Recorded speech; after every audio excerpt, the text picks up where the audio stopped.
राजा कृष्णदेवराय और तेनालीरामा के बीच किसी बात को लेकर विवाद हो गया। तेनालीरामा रूठ कर चले गए। 8-10 दिन बीते तो राजा का मन उदास हो गया। राजा ने तुरंत सेवकों को तेनालीरामा को खोजने भेजा। आसपास का पूरा क्षेत्र छान लिया पर तेनालीरामा का कहीं पता नहीं चला। अचानक राजा को एक तरकीब सूझी। उसने सभी गाँव में मुनादी करवाई, राजा अपने राजकीय कुएं का विवाद रचा रहे हैं।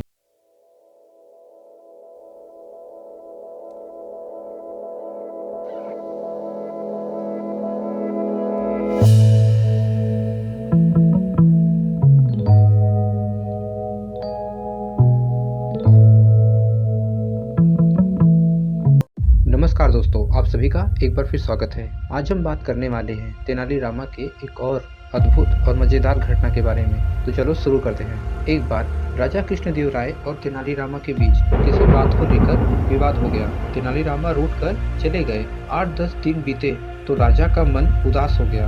राजा ने तुरंत सेवकों को तेनालीरामा को खोजने भेजा। आसपास का पूरा क्षेत्र छान लिया पर तेनालीरामा का कहीं पता नहीं चला। अचानक राजा को एक तरकीब सूझी।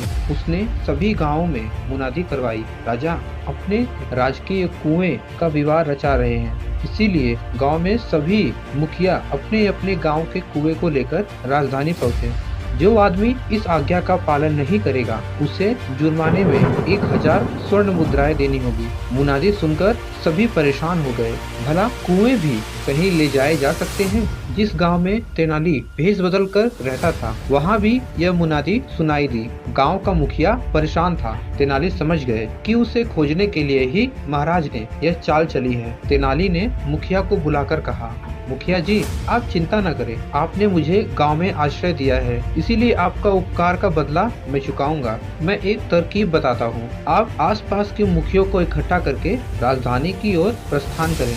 सलाह के अनुसार सभी राजधानी की ओर चल दिए। तेनाली भी उनके साथ थे। राजधानी के बाहर पहुंचकर वे एक जगह पर रुक गए। एक आदमी को मुखिया का संदेश देकर राज दरबार में भेजा। वह आदमी दरबार में पहुंचा और तेनालीरामा की राय के अनुसार बोला, महाराज, हमारे गांव के कुएं विवाह में शामिल होने के लिए राजधानी के बाहर डेरा डाले हैं। आप मेहरबानी करके राजकीय कुएं को उनकी अगवानी के लिए भेजें ताकि हमारे गांव के कुएं ससम्मान दरबार के सामने हाजिर हो सके। राजा को उनकी बात समझते देर नहीं लगी कि ये तेनालीरामा की ही तरकीब है। राजा ने पूछा, सच सच बताओ कि तुम्हें यह तरकीब किसने दी?